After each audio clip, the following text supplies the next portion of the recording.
Kita butuh revolusi listrik. Indonesia, negeri yang kaya ironi. Berbagai macam sumber energi tersedia dan dapat dihasilkan dari perut bumi Nusantara, tetapi kekurangan pasokan terjadi di banyak daerah. Industri berteriak kekurangan gas ketika produksi gas selalu melampaui target. Warga mengeluhkan biar PET yang kian kerap terjadi di saat sumber energi listrik berceceran di mana-mana.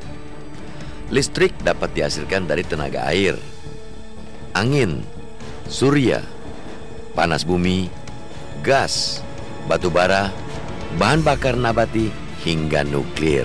Semua ada di depan mata, menunggu dimanfaatkan. Ambil contoh, dari 75.000 megawatt potensi listrik bertenaga air, baru sekitar 6% yang terpakai. Tenaga panas bumi juga baru sekitar 4% digunakan. Ironisnya, Pulau Jawa yang mendapatkan prioritas pasokan listrik bahkan diperkirakan mengalami krisis listrik dalam 4 tahun mendatang. Bisa dibayangkan, kegelapan akan terlebih dahulu menghinggapi wilayah lainnya.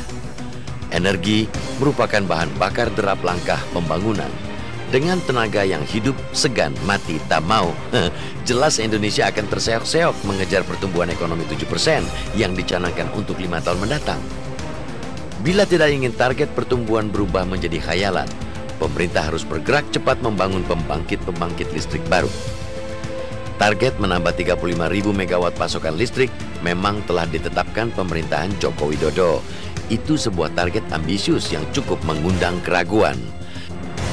Bila menengok ke belakang, rezim pemerintah sebelumnya mencanangkan 2 tahap program percepatan pembangunan pembangkit listrik 10.000 megawatt. Total 20.000 megawatt yang ditargetkan. Namun, dalam tempo 10 tahun daya yang bisa ditambah masih kurang dari separuhnya atau tak sampai 10.000 megawatt.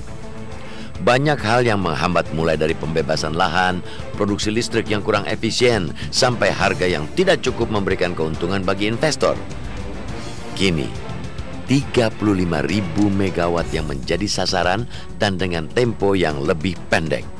Kendala-kendala yang sama tetap menghadang, tetapi bukan tidak mungkin target itu diwujudkan. Hanya perlu upaya ekstra keras dan tidak berkutat pada wacana.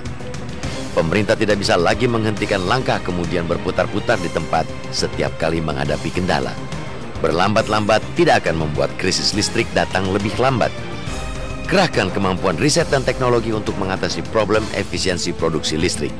Dengan begitu, listrik dapat tersedia dengan harga terjangkau, investor pun tidak merugi. Negeri ini butuh revolusi listrik. Revolusi listrik bukan hanya memecahkan masalah penerangan rumah, jalan, dan pengoperasian mesin industri. Listrik bahkan bisa menjadi jawaban atas kebutuhan energi secara luas. Kelak, sarana transportasi terlebih lagi angkutan publik sebaiknya dirancang menggunakan tenaga listrik, sedangkan berbagai jenis sumber energi diolah dan didedikasikan untuk satu tujuan, yakni menghasilkan daya listrik. Ketahanan listrik menjadi kunci ketahanan energi nasional untuk mengiringi laju pembangunan. Jangan biarkan rakyat hidup dalam cahaya remang-remang dengan prospek pertumbuhan ekonomi yang suram.